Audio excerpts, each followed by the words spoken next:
Welcome to the deep dive. We're diving into a stack of sources today. These are clinical guides written for specialists and veterinarians. Right. And we're pulling out the most important need-to-know information just for you, our mission, to really unpack the serious kind of hidden dangers of a plant you might see, well, everywhere.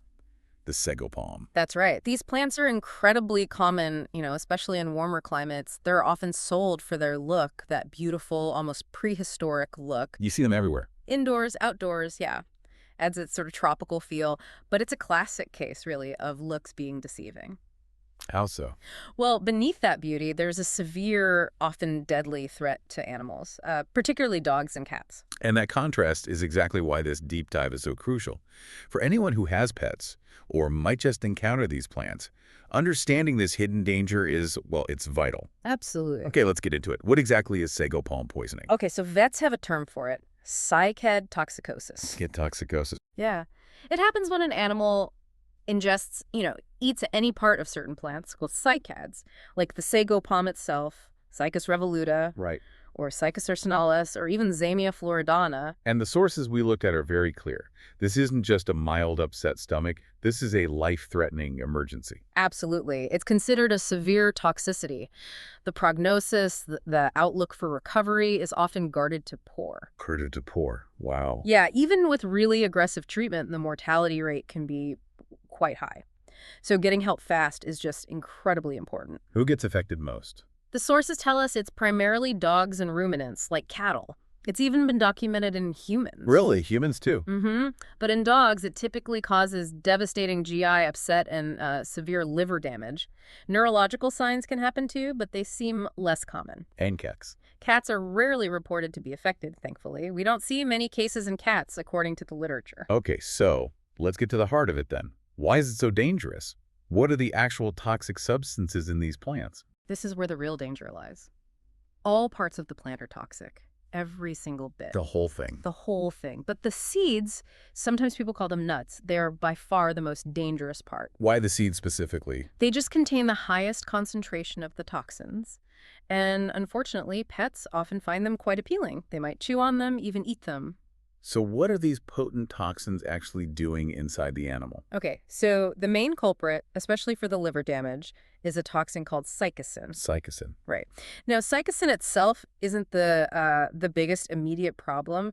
When an animal eats it, the bacteria that live in their gut, The gut flora. exactly, the intestinal flora, they convert that cycasin into a much more active and highly toxic compound. It's called methylazoxymethanol, or M for short. So wait, the gut bacteria actually make it worse. They turn something less harmful into something really dangerous. That's exactly right. It's an activation process. And it's Uh-huh. this MAM that causes the severe liver damage we see. How does it damage the liver? It basically kills liver cells. The Uh-huh. technical term is acute hepatic necrosis. Necrosis means cell death, right? Correct. Cell death. And the sources also note that MAM has other nasty effects on cells, too. It's considered carcinogenic, mutagenic. Yeah. But the immediate crisis is that liver failure from the cell death. Is MEM the only toxin we need to worry about here? No, there's another significant one mentioned, beta-methylamino-L-alanine, or BMAA. BMAA. Yeah, and this one is a neurotoxic amino acid. Neurotoxic, so it affects the nerves or brain. Exactly. While the liver problems are usually the primary, most severe issue in dogs, BMAA is thought to contribute to some of the neurological signs you might see. Things like stumbling, tremors, maybe seizures. Oh, okay. The sources mention it's linked to a condition called Zamia staggers in livestock that eat similar plants. Zamius daggers. Mm-hmm. And there's also a brief mention of another unidentified high molecular weight compound. It's been implicated in some rare cases of hind limb paralysis and nerve damage. Okay, so these toxins, AM especially, get absorbed after the animal eats the plant. What happens next inside the body? How does it cause such widespread damage? So the toxins circulate, and they primarily target the liver. MA, as we said, attacks and kills liver cells. And when the liver is that badly damaged, It just can't do its vital jobs. The liver does so many things. and that leads to a cascade of problems, I imagine. It really does. One of the most immediate life-threatening issues is coagulopathy. That's the inability to clot blood properly. Because the liver makes clotting factors. Exactly. The liver is like a factory that makes these crucial clotting factors.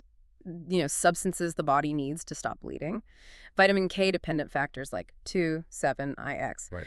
When that factory is destroyed by MAM, it just can't make them. Yeah. This leads to bleeding disorders. How would a vet see that? On blood tests that measure clotting times, you'll see prolonged PT and APT times. It shows the blood isn't clotting quickly enough. And what signs might the owner see? You might see actual signs of bleeding, like bruising, maybe tiny red spots under the skin called petechiae, nosebleeds, or even serious internal bleeding. That sounds terrifying. The body just can't stop itself from bleeding out. It's incredibly serious, yes. Liver failure also messes with blood sugar control. How so? The liver helps produce and store glucose. So when it fails, you get hypoglycemia, which is dangerously low blood sugar. Okay.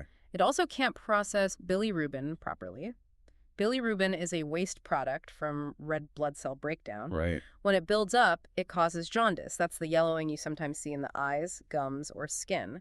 It also makes the urine look very dark. And you mentioned the brain can be affected too. Yes. Another key job of the liver is to filter toxins from the blood. One big one is ammonia, which is produced in the gut. Okay. When the liver fails, these toxins, like ammonia, build up. They travel to the brain and cause something called hepatic encephalopathy. Hepatic encephalopathy. Yeah. And that leads to neurological signs, disorientation, acting strangely, altered mental state, even seizures or coma. Wow. Anything else? Well, the liver also makes albumin, which is a really important protein in the blood. When albumin levels get too low, Hypoalbuminemia. right, it can cause fluid to leak out of the blood vessels. That leads to swelling or fluid buildup, often in the abdomen that's called ascites, or sometimes in the chest. And all of this severe stuff, the liver failure, the bleeding, it often comes after the initial tummy upset. Exactly. Those toxins, cycasin and its breakdown products, they're also directly irritating to the stomach and intestines. So that's the first thing you see. Usually, yes. You'll often see vomiting first. It can be severe, sometimes even projectile or bloody. Also diarrhea, abdominal pain. Yeah. These GI signs can show up pretty quickly, minutes to hours after eating the plant. But the really bad liver problems take longer. Typically, yes. The severe liver failure signs, the jaundice, the bleeding risk, those usually take about 2 to 3 days to fully develop. Okay. That delay is important to know. So if someone sees their pet acting sick and they suspect maybe they got into a sago palm, what specific signs should they be watching for? Right. The signs can vary a bit, depends on the animal, how much they ate. And remember that delay we just talked about. Okay. Initially, the first things you might see are loss of appetite, just acting really tired or depressed, lethargy, abdominal pain, maybe a lot of drooling. And the vomiting and diarrhea? Definitely. Vomiting, sometimes really forceful, maybe with blood in it, and severe diarrhea, which can also be bloody. And then, if it's progressed to affecting the liver, maybe a couple of days later. That's when you see the more worrying delayed signs. Jaundice is a classic one. The yellowing. Yes. Look for yellowing in the whites of the eyes, the gums, or maybe even the skin. You might also notice them drinking a lot more and urinating more. Increased thirst and urination. Right. Weight loss, very dark or orange-looking urine, maybe a swollen belly from that fluid buildup, ascites.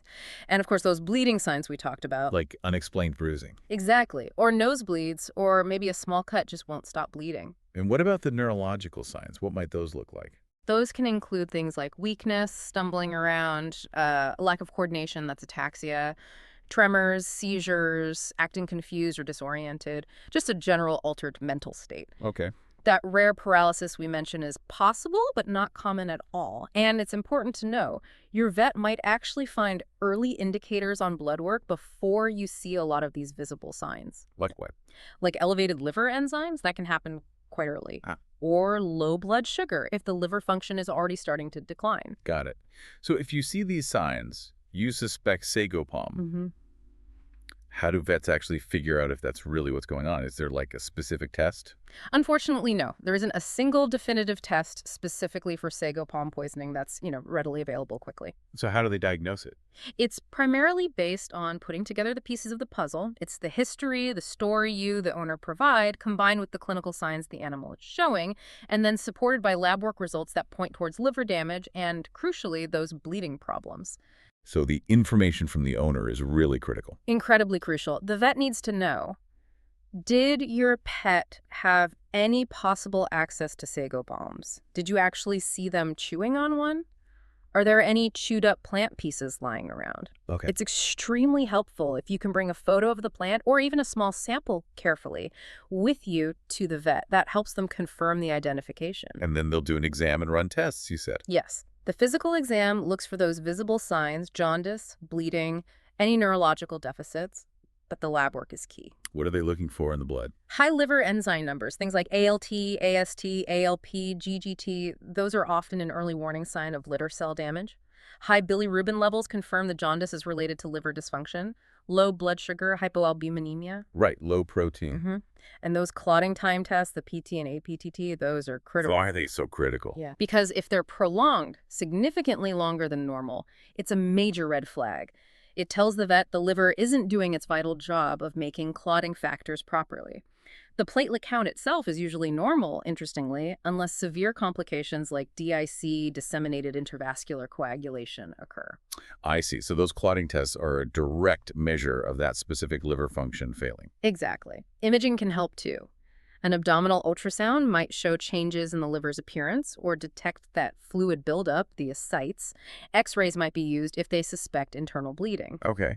And of course, finding actual chewed plant material in the animal's vomit or feces is very strong supporting evidence. Confirmation, really definitive confirmation, often relies on seeing characteristic damage on a liver biopsy or, sadly, at necropsy if the animal doesn't survive. But biopsies aren't usually done acutely. Why not? Because the animal is often too sick, too unstable, and critically, they have that high risk of bleeding from the procedure itself. Makes sense. And I imagine these symptoms, vomiting, jaundice, bleeding, they could mimic other conditions too. They absolutely can. That's why vets have to consider a list of other possibilities, what they call differential diagnoses. Like what? Other kinds of poisonings, for instance. Xylitol toxicity causes severe liver failure and low blood sugar. Acetaminophen toxicity in cats, certain types of mushrooms, moldy food containing mycotoxins, blue-green algae. A lot of possibilities. And also other non-toxic causes of acute liver problems, or even other reasons for bleeding disorders, like anticoagulant rodenticide rat bait poisoning, though the treatment for that is different. Okay. So once a vet strongly suspects or diagnoses Sago palm poisoning, what can actually be done? You mentioned the prognosis isn't great. Is there an antidote? This is the absolute key takeaway for owners. There is no specific antidote for Sago palm poisoning. None exists. No magic bullet. No. Treatment is entirely focused on aggressive, intensive supportive care. The goals are basically twofold. 1, try to get any unabsorbed toxin out of the body, and 2, intensively manage the severe damage the toxin is causing, especially to the liver and the clotting system. And speed is critical. Speed matters immensely. The sooner treatment starts, the better the chance, however slim. Okay, so how do they try to get the toxin out? Decontamination. Right. If the animal ate the plant very recently, the window is usually considered the last 1 to 4 hours, and if the animal is stable. What does stable mean here? Meaning they aren't already vomiting uncontrollably, they're not profoundly weak, they're not having seizures, and they're not showing signs of bleeding problems yet. Okay. If they meet those criteria, then the vet might try to induce vomiting, make them throw up the plant material. But if the animal is already showing significant signs, inducing vomiting is generally considered too risky. It could make things worse. what about washing the stomach? Gastric lavage, yes. That's another option, basically flushing out the stomach contents. But it's less commonly used now, carries its own risks, like aspiration pneumonia. So what's more standard? Activated charcoal. Yes, activated charcoal is a mainstay of decontamination for many toxins, including this one. It's usually given by mouth, often after vomiting has been induced, or if inducing vomiting isn't an option. How does it work? It works like a sponge. It binds to the toxins still in the stomach and intestines, preventing them from being absorbed into the bloodstream. Okay. And because these cycad toxins, particularly MAM, can undergo enterohepatic recirculation, meaning they get excreted in bile, then reabsorbed from the gut. They cycle back through. Exactly. Because of that, the sources mention that vets might give multiple doses of activated charcoal, maybe every 6 to 8 hours for a day or even 2 days, to keep binding any recirculating toxin. Multiple doses. Yes, but it's important. A cathartic, which is a laxative to help move things through the gut faster, is typically only given with the first dose of charcoal, not with subsequent doses. Right. So step 1, try to remove or bind the toxin. Step 2, Just support the body through the damage. That's pretty much the core of the treatment. Intensive supportive care is paramount. Intravenous fluids, 4V fluids, are absolutely vital. Why are fluids so important? Several reasons. They combat dehydration from the vomiting and diarrhea. They help support blood pressure and circulation. They support kidney function, helping the body try to flush out any absorbed toxins. And they're the route for giving other IV medications. Okay, and what about helping the damaged liver itself? Vets will use various medications and supplements aimed at supporting liver function and maybe providing some antioxidant effects. Like what? The sources mention things like S-adenosylmethane, or SEMI, N-acetylcysteine, NAC, which is also used for acetaminophen toxicity, silymarin, which comes from milk thistle, and antioxidants like vitamin E and vitamin C. Do we know for sure these help with Sago palm? There isn't specific, high-quality research proving their effectiveness specifically for Sago palm poisoning in dogs, but they are commonly used in veterinary medicine for many types of acute liver injury, based on theory and evidence from other conditions, to try and protect remaining liver cells and potentially aid recovery. Makes sense. What about managing those really dangerous bleeding issues, the coagulopathy? Managing the clotting problems is a major critical focus. Vets will administer vitamin K1. Vitamin K. Isn't that the antidote for rat bait? It is the antidote for anticoagulant rat bait, yes. But here, its role is different. With Sago palm, the liver can't make the clotting factors because the liver cells are damaged or dead. Vitamin K1 provides the necessary building blocks, the raw materials that the liver needs to try and synthesize those factors. So it helps the liver if it can still function a bit. Exactly. It supports whatever limited ability the severely damaged liver might still have. It's not a direct antidote in this case, it's supportive. It's usually given by injection first, then potentially continued orally. What if the animal is already bleeding, or the clotting times are really bad? If the animal is actively bleeding or their clotting times are dangerously prolonged, putting them at high risk, then they need immediate clotting factors. This is done through transfusions of blood products. Like whole blood? Specifically, fresh frozen plasma, or FFP. FFP is rich in clotting factors. Giving FFP provides those missing factors right away to help stop or prevent bleeding. Sometimes cryoprecipitate or whole blood might be used too.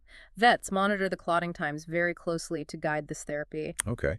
And what about the other complications you mentioned? Low blood sugar, brain issues. Right. Hypoglycemia, the low blood sugar, is treated by giving dextrose, that sugar, directly into the vein through the IV fluids. Continuous monitoring of blood glucose is important.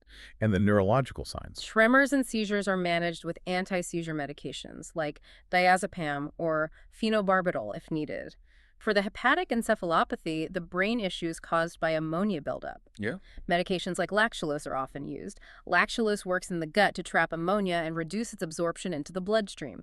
This can help improve the neurological signs. Sometimes antibiotics might be added to reduce ammonia-producing bacteria in the gut, too. And they probably need help with nutrition. Definitely. Animals this sick almost never eat on their own. Nutritional support is crucial for healing and especially for liver regeneration, which needs energy and protein. This often requires placing a feeding tube, like a nasogastric tube or an esophagostomy tube, to provide liquid nutrition directly. Wow, it sounds like incredibly intensive round-the-clock care. It absolutely is. Hospitalization in an intensive care unit, or ICU, is typically required. So with all that aggressive treatment, what's the actual likelihood of recovery? What's the prognosis you mentioned earlier? Yeah, this is the really hard part, the reality check. As mentioned, the prognosis is generally considered guarded to poor overall. Guarded to poor. It really hinges on a few key factors. Primarily how much of the plant the animal ingested, especially how many seeds, and critically how quickly they received veterinary decontamination and intensive care after eating it. So what's the best case scenario then? The best case, where the prognosis might be considered fair, is if the ingestion is caught extremely early. Like the owner saw it happen, rushed to the vet immediately, and decontamination, like inducing vomiting, was successful before any significant clinical signs developed. Before the liver damage really sets in. Exactly. If decontamination happens before significant absorption and before signs appear, the outcome can be much better. What about if signs are already showing when they get help? If GI signs like vomiting or diarrhea, or even mild neurological signs are already present when the animal gets to the vet, the prognosis drops to guarded.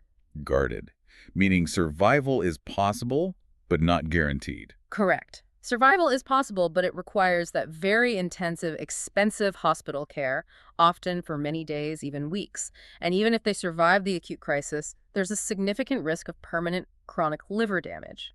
Recovery can be very long and challenging. In the worst case scenario. The worst case, where the prognosis is poor to grave, is when the animal presents already in severe liver failure. What does that look like?